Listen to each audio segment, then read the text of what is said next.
Fire and Flower is a cannabis retail franchise with provincial licenses to operate 7 cannabis retail stores in Alberta, 2 cannabis retail stores in Saskatchewan, as well as a wholesale cannabis supply business. The company is currently pursuing additional licenses to operate stores in British Columbia, Alberta, Saskatchewan, Manitoba, and Ontario.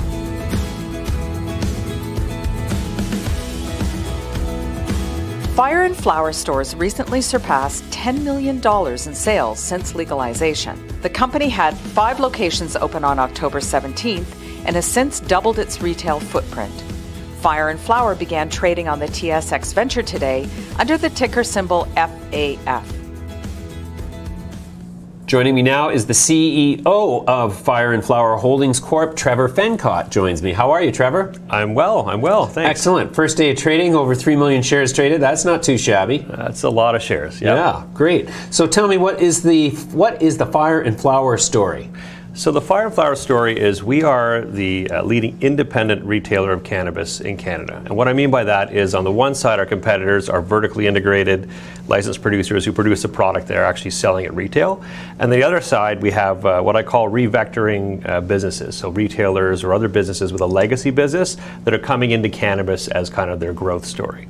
But Fire and Flower was designed from the ground up to just do cannabis retail in Canada. So we've acquired a tech company in the summer because we believe that we need to be like data focused. So for us, having a digital platform that was developed from ground up is very, very important, and we think that's paying dividends in our stores.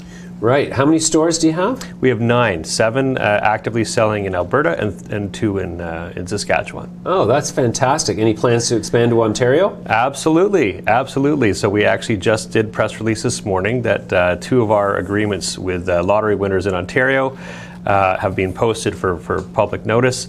So we are going to, in fact, have Fire and Flower branded stores with lottery winners in Ottawa and Kingston. Oh, that's fantastic. Yeah, we're very excited. So is it the case that the winners of the Ontario lottery, the 25 licenses, is it your experience so far that most of them are going to have to partner with an existing LP to actually make it through the short window that they've got to get into business without being hit with penalties?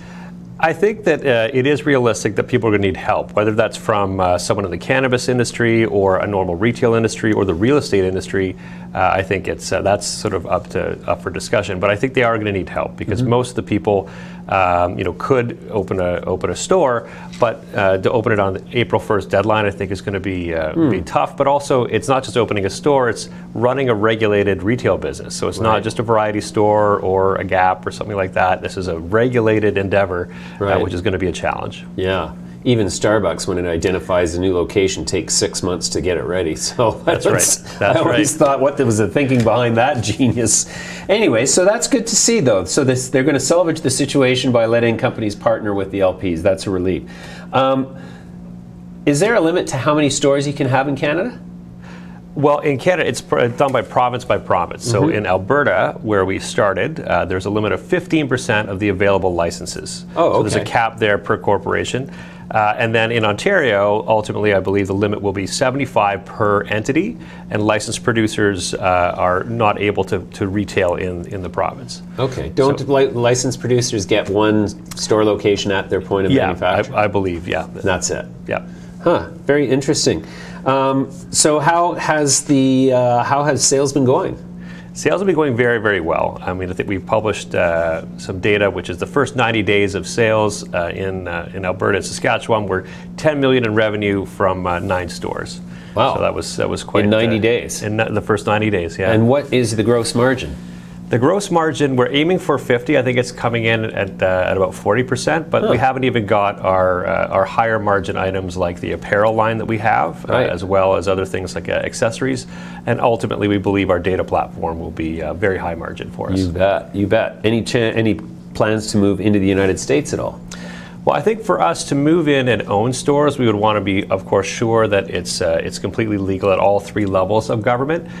For us, we will take the model we've seen in Ontario, where we are in fact licensing our intellectual property and performing consulting services for an owner that is not Fire and Flower. So the lottery winner is in fact the licensed owner. I think that allows us to kind of start to look at the U.S. In a more careful way and ahead of our plan. But plans that operating on the ground, I think we're TSXV listed, so we want to be compliant with them at all times. And I'm curious about the some of the metrics around retail consumers. What is the break between the consumers looking for extremely high THC product versus those looking for something less than wheelchair weed?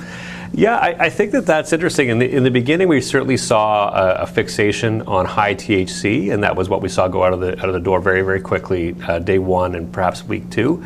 But now we're seeing, I think, a little bit more of a gradual approach where people have actually come back for multiple purchases at this point. And I think the excitement over let's just get the maximum THC possible has now moved into something more reasonable, which is, look, I'm going to consume this. I actually want this to be an enjoyable experience and not just the maximum THC. Right. And that's part of our educational premise as well, which is, for example, when someone comes in who's a little bit older and says, well, I want to, I tried this in the 70s when I was in high school, and I'm ready to come back to it. I'd like to experiment with this. Our advice to them is you don't need the maximum THC. So working with our canistas, it actually turns out that for them, 5% THC would be similar to what they were experienced first time. So we kind of have to guide them on that journey. Yeah, that's interesting. As a lifelong consumer of cannabis, certainly I remember in high school, it was all about being as high as possible all the time. And now, fast forward 40 years, it's like if I have a puff off of one moderately strong joint, that's me good for the next 2 hours, and I don't need anything more. If I do smoke any of the high tests, basically go to my room, shut the blinds, close the door, put the headphones on, whack the drums. That's all I'm good for. So that's interesting. Now, what about is there preference being seen in terms of people asking for indica over sativas at all? Well, that's interesting because the way we try to organize our store, because we feel our job is to kind of curate this experience for them. It's a very confusing world of cannabis. And so by curating it in terms of our strain wall, where we have it all laid out, not in terms of indica and sativa, because according to Health Canada, what we're allowed to talk about are things like terpene profiles, which again, there's some debate as to whether indica or sativa is even an accurate moniker, because when you have it tested, genetically, it's like, well, that's not an indica or that's not a sativa. So we like to talk in terms of terpene profiles, and we really take a cue from our licensed producer partners, who, of course, are our vendors. So we'll talk about the strains the way that they want them to be talked about, and the way that they can talk about it with Health Canada, which is in terpenes. That's interesting. I find that somewhat disturbing, and but more disturbing to me is, due to the illegal nature of cannabis over the last 70 years, is that the gene pool has become so diluted, and there's just zero sort of curation of the gene pool for the most part. Entities like DNA Genetics have done a fantastic job of seeking out old world strains, preserving them in some pure form, blending them, hybridizing them with others where appropriate. But for the most part, you try Granddaddy Perps from California versus Granddaddy Perps from Amsterdam, you're getting two completely different products in large part. So is this something that is irretrievably gone in terms of breeding stock of cannabis, or is it something that we can move back towards now that it's legal and we can do all kinds of research and studies on the gene pool? I think it is something that is not lost. I think that those kinds of genetics, as you say, those groups do a great job. DNA does a fantastic job at that.